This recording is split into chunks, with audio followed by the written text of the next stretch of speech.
Hi guys! Kamusta? Magandang hapon sa inyong lahat and welcome back to our channel! And for today's video ay eto na naman tayo sa ating routine. So I'm preparing for today kasi pupunta lang naman kami ng shop. So ayan yung bit-bit ko guys. Tingnan nyo. Ayan o. Para na kaming lalaya sa lagoy na to. Nagdala pa talaga ako ng kawali sa nandiyan na sa loob. Para ko na lang tinatawanan yung sarili ko. Sabi nga ni Chetsi, anong gagawin mo dito? Ba't nagdala ka ng bag? Actually, doon ko lang i-reveal kung ano yung laman yan. So, sa ngayon, so, ayan na, tingnan nyo.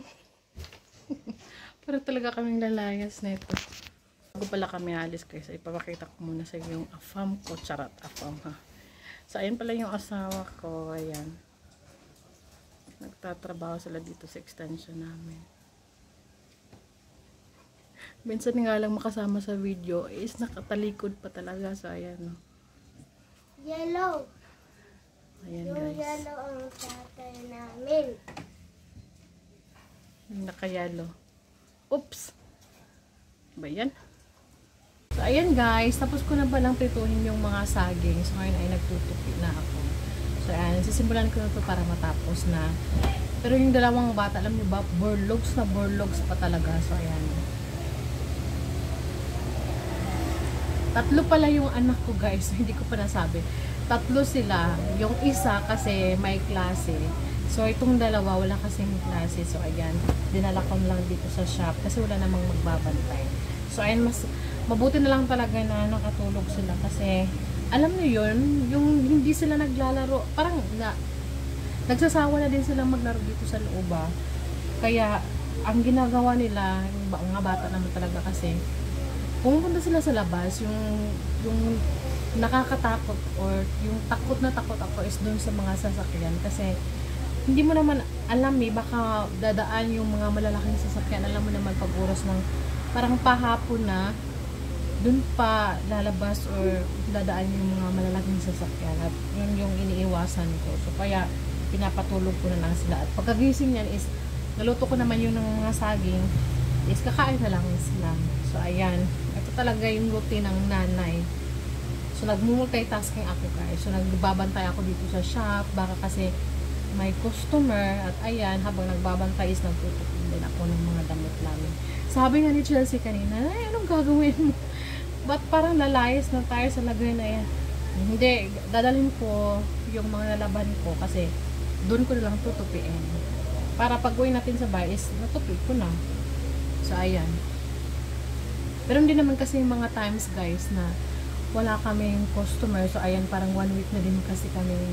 Halos 1 month na talaga guys na parang walang masyadong project. Walang malaking project. So, ayan. At yung kinababala ko kasi yung gasto is kada araw syempre kada araw ka kakain, kada araw ka gagasto, tapos walang pumapasok na pera. So ayan, kasi yung husband ko is nandun sa bahay namin. So kung hindi naman siya dito kasi workaholic din talaga yun eh. Alam niyo ba, yung hindi siya parang nasusobrahan din yung pagka-workaholic niya. Kung walang customer o wala siyang gagawin dito sa shop, doon naman siya sa bahay. Kagaya na lang ngayon, may pinapa-extension kami. So parang all in one na talaga siya. Pwede na siyang magmason, pwede na siyang mag-labor, pwede na siyang ano ba bang tawag niyan? Basta parang lahat na. Siya na lang kasi nag-continue ng trabaho at yung isang helper naman namin is yung kapitbahay din namin yun kasi on ko lang naman yun kasi para para makatipid din kami. So ayan, nagre-renta lang pala kami dito guys. So yung renta namin dito is mga 2,000 every month. Opo. At yung katabi namin is bilyaran yan. So minsan maingay. Kadalasan maingay. Kasi maraming mga tao dyan. At nandito pala kami sa mismong bayan namin. Yung bayan naman namin dito kasi hindi naman siya matao. Alam niyo yun? Parang wala naman masyadong tindahan. Pero bayan na siya. So, ayan. Habang nagtutupi, nagchichikahan tayo. At habang nagtutupi, nagbabantay din ako ng shop. Baka kasi may customer na dalawa. So, ito na yung sinasabi ko na hindi naman talaga goods yung business namin. Kaya, hindi namin masasabi na may kikitain kami araw-araw. Ang pinaka ano ba yan? Yung ano lang ba, yung nakakabahala lang is monthly, mayroon tayong babayaran, nagawa na lang ng renta, ng tubig, kuryente. So, ayan. Mabuti lang sana kung sa isang linggo may project, kahit 3 bintana lang, kahit 4, yung ganun ba? Pero, kahit naman na, alam mo yung kahit parang mawawalan ka na ng pag-asa, pero may darating pa rin talaga. So, ganun mag-provide si God. Opo. Kasi, sinimula namin to, na parang ang pundasyon talaga ng business na to is, yung, kung ano talaga yung plano ng Panginoon para sa inyo. Ano yung gusto niya para sa inyo, ibibigay niya talaga. So, ayan. Kasi, yung asawa ko din talaga is positive thinker siya sa buhay.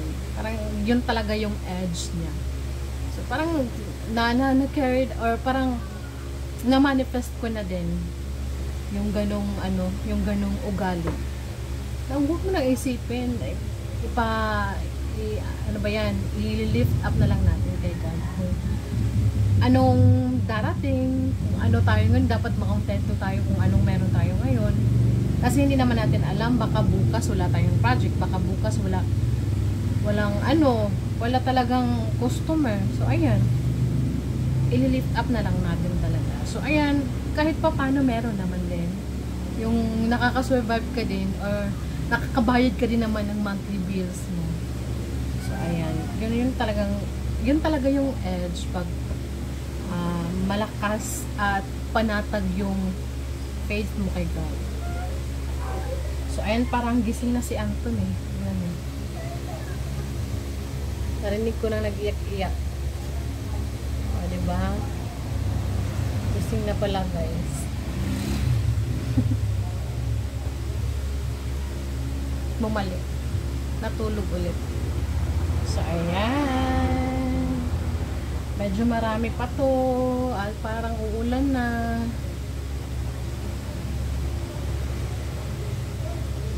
So, ayan guys, tapos na akong magtupi ng mga damit at nilagay ko na sa bag. So, ayan si Chelsea is gising na din.